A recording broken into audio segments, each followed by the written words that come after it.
Bonjour chers étudiants, chères étudiantes. Je vais aborder le cours relatif aux réactions d'oxyde-réduction qui comprend au premier lieu le couple d'oxyde-réduction, ensuite les réactions d'oxyde-réduction et on finira par ce que c'est le potentiel redox. Alors, dans le cas des réactions acido-basiques, il y a transfert des protons entre un acide, c'est un donneur des ions H+, et une base, un accepteur des ions H+. Par contre, dans les réactions d'oxyde-réduction, il y a transfert des charges électriques entre un donneur et accepteur des électrons. Ce transfert des électrons peut avoir lieu de deux manières différentes. On aura une réaction électrochimique qui se produit entre une espèce chimique en solution et un métal, et une réaction d'oxyde-réduction qui se produit entre deux espèces chimiques en solution, oxydant et réducteur. Je commence par vous donner une définition de le couple d'oxyde-réduction. Donc, c'est quoi le couple d'oxyde-réduction? Un couple d'oxyde-réduction est constitué de deux espèces, où seul un élément voit son nombre d'oxydation varier, c'est-à-dire le couple d'oxydation se compose d'un oxydant et d'un réducteur, où on voit il y avait un changement de le nombre d'oxydation. Par exemple, on a ici C de plus, la charge de plus, ici c'est la charge 0, c'est-à-dire il y avait le changement, donc il y avait même chose pour ceci, il y avait le changement des charges. Donc, l'espèce où l'élément en question possède le nombre d'oxydation le plus élevé est appelé oxydant. Donc, on appelle Mg2+, qui contient la charge, bien le nombre d'oxydation plus élevé, c'est un oxydant, c'est un accepteur d'électrons. Pour l'élément qui possède le nombre d'oxydation le plus faible, on appelle réducteur, c'est un donneur des électrons. Donc, un oxydant est une espèce susceptible de gagner un ou plusieurs électrons. Un réducteur est une espèce susceptible de perdre un ou plusieurs électrons. Dans cette réaction, donc, voilà une réaction d'oxyde-réduction. Il y avait l'oxydant et le réducteur. Donc, on a la réaction oxydant plus les échanges des électrons qui nous donnent réducteur. Si on va voir le sens inverse, réducteur, on s'appelle la réduction, demi-réaction de réduction. On s'appelle, c'est le sens 1. Pour le sens 2, vers l'oxydant, on s'appelle demi-réaction d'oxydation. Donc, ox et red sont des conjugués, c'est-à-dire on dit oxydant c'est conjugué, ou bien on dit red, le réducteur conjugué, bien sûr de le couple ox-red. Ils forment un couple d'oxyde-réduction, donc voilà le couple, on s'appelle, c'est le couple redox. Donc le couple redox constitué de deux éléments, oxydant et red.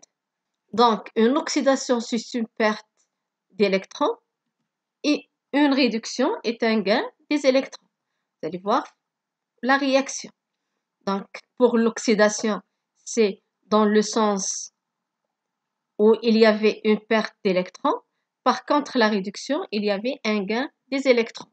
Je vous donne quelques exemples de couples d'oxyde-réduction avec leur réaction. Bien sûr, le sens 1, c'est le sens de la réduction. Le sens 2, c'est le sens de mes réactions d'oxydation. Donc, on a des couples, par exemple H plus H2, CE4 plus CE3+, il y avait MnO4 moins Mn2+, Cr2O7 moins Cr3+, etc. Bien sûr, avec leur réaction. Je passe le nombre d'oxydation. Donc, j'ai déjà parlé de la charge et le nombre d'oxydation ou bien le degré d'oxydation. D'abord, c'est quoi le nombre d'oxydation? Le nombre d'oxydation d'un élément dans un édifice polyatomique égale au nombre de charges qu'il porte si on attribue les doublets électroniques des liaisons aboutissant à cet élément à l'élément le plus électronégatif. Donc, pour mieux comprendre, j'ai pris l'exemple de H2O. Donc, pour donner le nombre d'oxydation, il dépend de l'électronégativité. Bien sûr, de deux éléments. J'ai l'oxygène et j'ai l'hydrogène. Je sais très bien que l'oxygène est plus électronégatif que l'hydrogène, c'est-à-dire il va gagner les électrons de l'hydrogène. Donc, normalement, l'oxygène le plus électronégatif que l'hydrogène, dès le début, la couche de valence contient 6 électrons de valence. C'est-à-dire qu'il y avait deux doublets, un électron célibataire ici, un électron célibataire. Donc, qu'est-ce qu'il va faire l'oxygène? Il va attirer vers lui, il va gagner les électrons de l'hydrogène. Comment il sera l'oxygène? Il sera entouré par 4 doublets, c'est-à-dire 8 électrons. Hein? 8 électrons. Si on va faire 6 moins 8, c'est-à-dire moins 2, c'est-à-dire il a gagné 2 électrons. Dans ce cas-là, le nombre d'oxydation, c'est moins 2. Moins parce qu'il a gagné 2 électrons. Pour le nombre d'oxydation, on symbolise par, bien sûr, pas oublier perte ou bien gain, et après le chiffre romain. Je passe l'hydrogène. L'hydrogène possède un électron de valence. Pour l'instant, il a perdu l'électron, donc combien il reste? 0 électron. Donc 0 électron, donc il a perdu, c'est-à-dire la charge ou bien le nombre d'oxydation ou le degré d'oxydation plus, parce qu'il a perdu, plus combien des électrons? Un seul électron. Bien sûr, c'est la même chose pour l'autre, l'hydrogène. Donc, le nombre d'oxydation de l'oxygène, c'est moins, c'est-à-dire qu'il a gagné 2 électrons.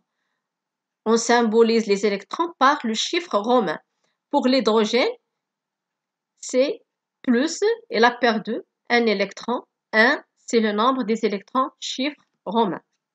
Donc, pour calculer le nombre d'oxydation d'un élément, on se base sur quelques règles. Donc, la première règle, dans tout corps simple, lorsqu'on a un corps simple, le nombre d'oxydation ou le degré d'oxydation de l'élément est égal à 0. Ça veut dire quoi, corps simple? C'est-à-dire, par exemple, je prends l'atome Na, Ca, K, donc c'est-à-dire l'atome tout seul, c'est-à-dire n'est pas ionisé. Un exemple, par exemple, ici c'est Na, même je change l'état, ça c'est l'état solide, l'état liquide, l'état solide, l'état gazeux, mais ce sont des éléments simples.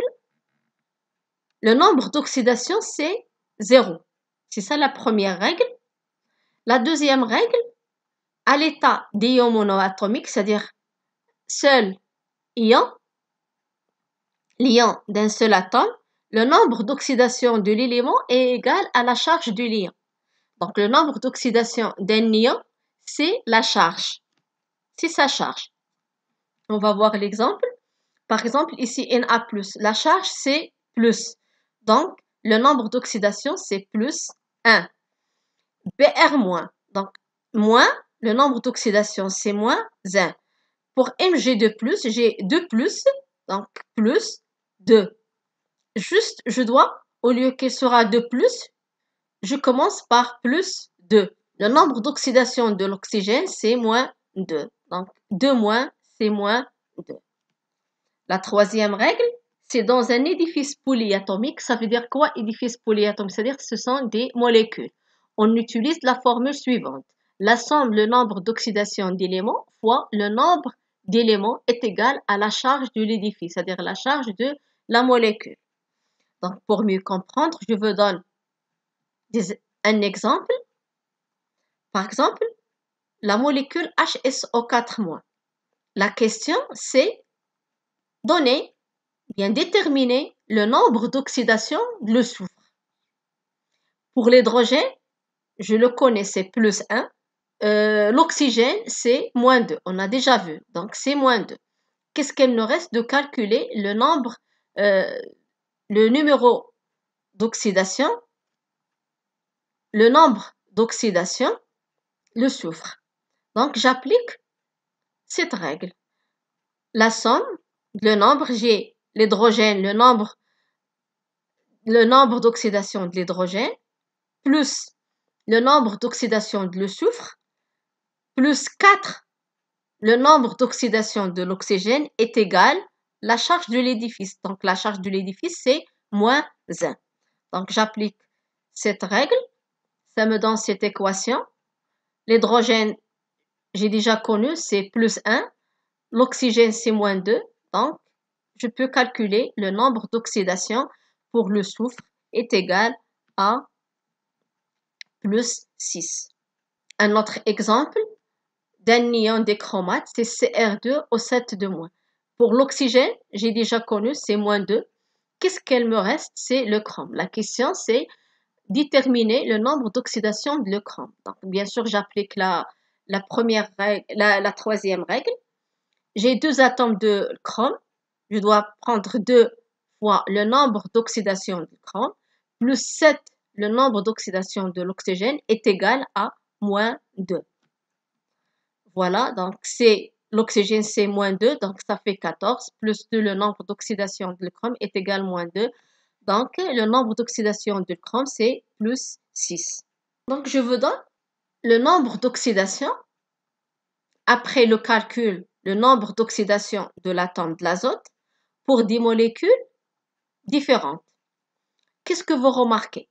Si je prends cette molécule, je trouve que le nombre d'oxydation de l'azote, c'est moins 2. Pour cette molécule, c'est moins 1. Pour la N2, c'est un corps simple.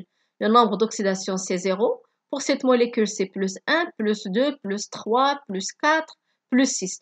C'est-à-dire, si je change la molécule, le nombre d'oxydation de l'azote différent. Donc, ici, il y avait la flèche. La flèche, c'est-à-dire la croissance ou bien la croissance, le nombre d'oxydation. C'est-à-dire le nombre d'oxydation de l'azote augmente de chaque molécule. Donc, juste un exemple, comment on calcule le nombre d'oxydation de l'azote. Vous pouvez les faire pour les autres. Donc, ici, j'ai calculé, j'ai appliqué la troisième règle. Bien sûr, ça me donne le nombre d'oxydation de l'azote pour cette molécule, c'est moins 2. Donc, pour qu'il y ait échange d'électrons, il faut qu'un élément constitutif de l'espèce change de nombre d'oxydation. C'est-à-dire, j'ai l'atome commun, c'est l'azote. Donc, bien sûr, le nombre d'oxydation de l'azote, il sera différent. Plus que le nombre d'oxydation de l'élément considéré dans une entité donnée est très élevé, plus l'élément est oxydé. C'est-à-dire, l'azote qui se trouve dans cette molécule plus oxydé que cette molécule. Pourquoi? Parce que le nombre d'oxydation ici, c'est plus élevé par rapport à l'autre. Donc ça, c'est la flèche de la croissance, le nombre d'oxydation. On s'appelle l'entité oxydante. C'est-à-dire ça, c'est plus oxydé par rapport à les autres. Pour la réduction, c'est le sens inverse.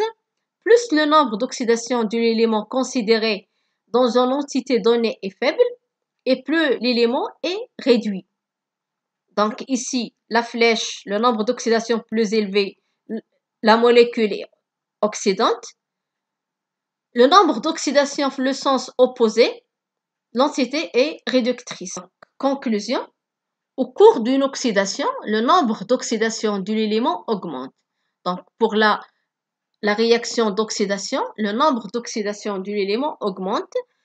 Pour la réduction, bien sûr, c'est la flèche, le sens contraire, elle va diminuer.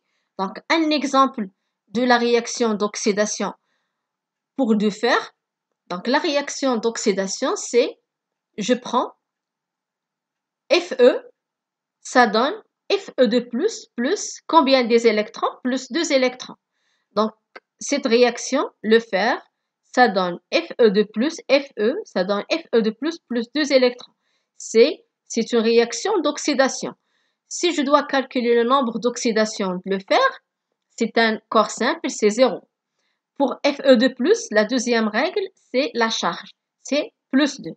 Donc l'oxydation, il y a dans une réaction d'oxydation, il y avait le nombre d'oxydation qui sera élevé.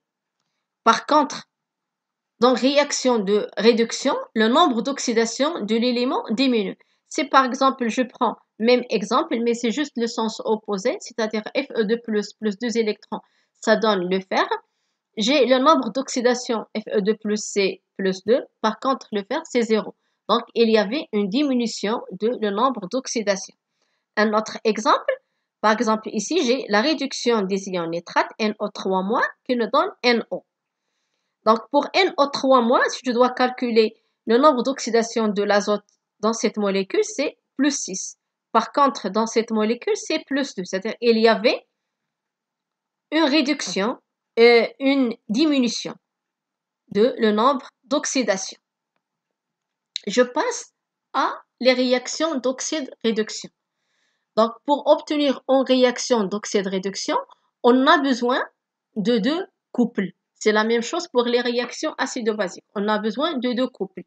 Donc, on a une réaction oxydant avec le réducteur. Qu'est-ce qu'il va nous donner? On a 2 couples. Le premier couple, par exemple, oxydant 1, donc, il est marqué ici. D'abord, lorsque je parle des réactions d'oxyde-réduction, je dois parler de l'équilibre d'oxyde-réduction. Donc, un équilibre d'oxyde-réduction est un transfert d'électrons entre 2 antagonistes et implique 2 couples oxydant-réducteurs. Donc, pour former une réaction d'oxyde-réduction, on a besoin de 2 couples. Voilà les 2 couples.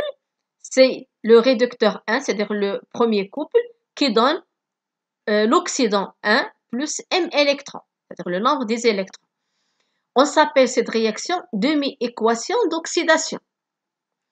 Je prends l'autre parce que ici, j'ai la réaction d'oxyde-réduction, c'est-à-dire une réaction d'oxydation avec la réduction.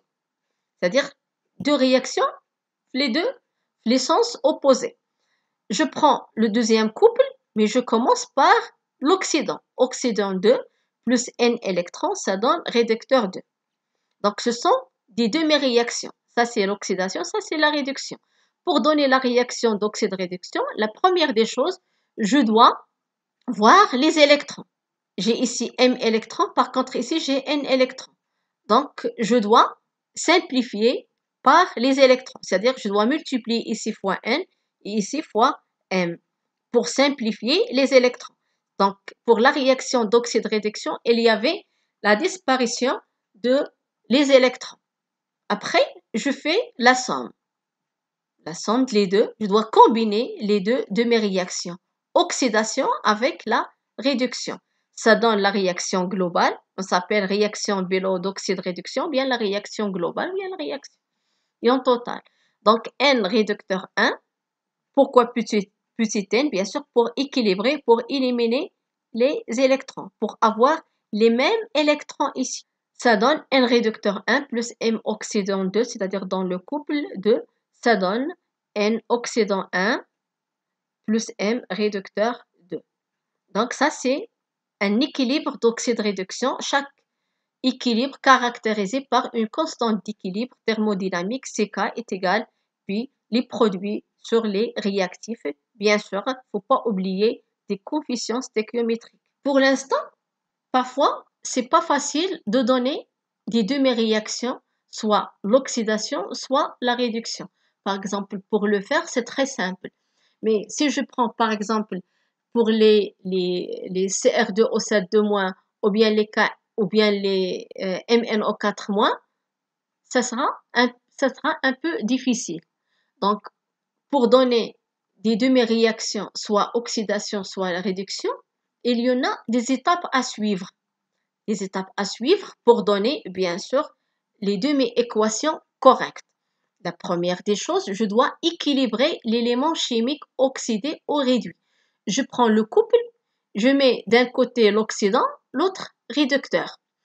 Après, je vois combien j'ai l'oxydant, combien j'ai le réducteur. La première des choses, je dois équilibrer l'élément. Si j'ai 2 atomes, même chose pour l'autre côté, 2 atomes. Après, si dans cette réaction, j'ai l'oxygène. Donc, pour équilibrer l'oxygène, je dois ajouter les molécules d'eau, H2O. Si je dois ajouter H2O, c'est-à-dire il y avait l'apparition de l'hydrogène. Donc, pour équilibrer l'hydrogène, j'ai besoin d'ajouter des ions H+, ou des ions H3O+. Après, qu'est-ce qu'il me reste? La dernière étape, c'est l'électroneutralité, c'est-à-dire les électrons. Pour voir équilibrer la charge. Électroneutralité de demi-réaction avec des électrons. Pour équilibrer la charge, bien sûr, on équilibre par les électrons. Donc, pour mieux comprendre, je vous donne un exemple. Un exemple, le couple oxydant-réducteur. C'est Cr2O7-, Cr3+. La première étape, je mets l'oxydant à part, réducteur ici. Après, je cherche. J'ai combien de chrome? J'ai ici seul atome de chrome. Par contre, ici, j'ai 2. Donc, je dois équilibrer le nombre d'éléments. Bien sûr, je dois ajouter ici 2. Donc, j'ai 2 chromes. Je dois ajouter ici 2. Après, j'ai dans cette molécule, j'ai l'oxygène. Donc, pour équilibrer l'oxygène, je dois ajouter la molécule d'eau. Je dois ajouter H2O. Pourquoi 7? Parce que j'ai 7 hydrogènes. 7 oxygènes. C'est pour cela que je dois ajouter 7 H2O. Donc, 7 H2O, apparition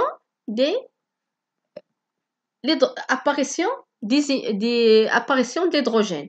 Donc, pour équilibrer l'hydrogène, je dois ajouter des ions H+, ou H3+. Donc, je dois ajouter des ions H+. Mais c'est combien? J'ai 7 fois 2, ça donne 14. Donc, je dois ajouter 14 H+. Pour l'instant, j'ai équilibré l'élément, le chrome, l'oxygène par l'eau, l'hydrogène par H+. La dernière étape, c'est électroneutralité, équilibrer les charges. Comment j'équilibre la charge? Je dois compter. J'ai combien ici? J'ai moins 2. Ici, plus 14. Donc, moins 2 plus 14, ça donne plus 12. Donc, dans cette partie, les réactifs, j'ai plus 12. Ici, j'ai combien? 2 plus 3, ça fait 6. J'ai ici plus 6 et ici plus 12. Pour avoir les mêmes nombres des électrons, je dois ajouter ici plus 6 électrons. Je sais très bien que l'électron a la charge négative, donc 12 moins 6, ça donne plus 6. Donc, c'est la même chose que j'ai ici, électroneutralité, même charge, dans le côté de réactif, le côté des produits. Pour l'instant, on a déjà vu comment je dois obtenir des demi-réactions, soit l'oxydation, soit la réduction. Mais pour l'instant, quelles sont les étapes à suivre pour donner des réactions globales? La réaction d'oxyde-réduction. C'est-à-dire, je dois combiner des demi-réactions. On a déjà vu l'oxydation avec la réduction. Donc, je vous donne un exemple. Par exemple, j'ai le fer, Fe3+, plus N électrons, ça donne Fe2+. Donc, ce sont demi-réactions. Il y avait égal, c'est-à-dire, soit je prends le sens d'oxydation ou bien le sens de réduction, ça dépend des données. On s'appelle demi-équation 1, c'est une équation 1. Après, je prends le cas des bichromates qu'on a déjà vu, Cr2O7- plus 6 électrons, ça donne plus 4H+, ça donne 2Cr3+, plus 3H2O. Donc, c'est demi-équation, j'ai appelé demi-équation B. Et bien sûr, le sens 1, c'est réduction, si je prends dans ce sens-là. Dans le sens de Cr2O7- c'est oxydation. Donc, pour donner la réaction globale, je dois savoir quels sont les éléments qui se trouvent à l'état initial. Donc, la question, c'est donner la réaction de l'oxydation des ions Fe2+ par des ions Cr2O7-. C'est-à-dire les éléments qui se trouvent à l'état initial, c'est Fe2+ et Cr2O7-. Bien sûr, je dois commencer par ces deux éléments. Donc ça, c'est un oxydant et ça, c'est un réducteur. Donc, Cr2O7-, je le mets ici, plus Fe2+, oxydant, ça c'est le Fe2+ et Cr2O7. Donc, Cr2O7-, c'est un oxydant. Donc, l'oxydant, ça donne le réducteur conjugué. Le réducteur conjugué, c'est Cr3+. Fe2+, c'est Fe3+. Mais qu'est-ce qu'il reste? Les électrons. Donc, j'ai déjà dit que l'équation, ou bien la réaction d'oxyde-réduction, il y avait la disparition totale du nombre des électrons. Donc, comment je dois supprimer les électrons? Ou bien je dois éliminer ces électrons? Bien sûr, pour les réactions, est-ce que je dois prendre les deux réactions comme elles sont? Non. La première, je dois la prendre comme elle est, c'est-à-dire c'est une réaction dans le premier sens, dans ce sens-là, c'est la réduction. Et bien sûr, je prends l'autre dans le sens de l'oxydation. Je dois inverser la réaction. Donc, pour donner une réaction globale, je dois combiner de mes équations, mais en éliminant les électrons. Pour éliminer les électrons, je dois multiplier ici. J'ai ici 6 électrons. Par contre, ici, j'ai juste un électron. Donc, je dois multiplier fois moins 6. Pourquoi moins? Parce que l'élément qui se trouve à l'état initial, c'est Fe2+, ce n'est pas Fe3+. Donc, je dois inverser de mes équations. Donc, moins 6, ça donne 6 Fe2+, 6 Fe3+, plus 6 électrons. Par contre, cette réaction, je dois multiplier fois 1. Il n'y a pas de changement. Donc, pour donner la réaction, je dois combiner les deux. Je dois faire la somme en éliminant les électrons. Donc, ça donne la réaction globale, c'est 6 Fe2+, plus Cr2O7- plus 4H+, ça donne 6 Fe3+, plus 2 Cr3+, plus 3 H2O. Donc, voilà la réaction d'oxyde-réduction, la réaction globale.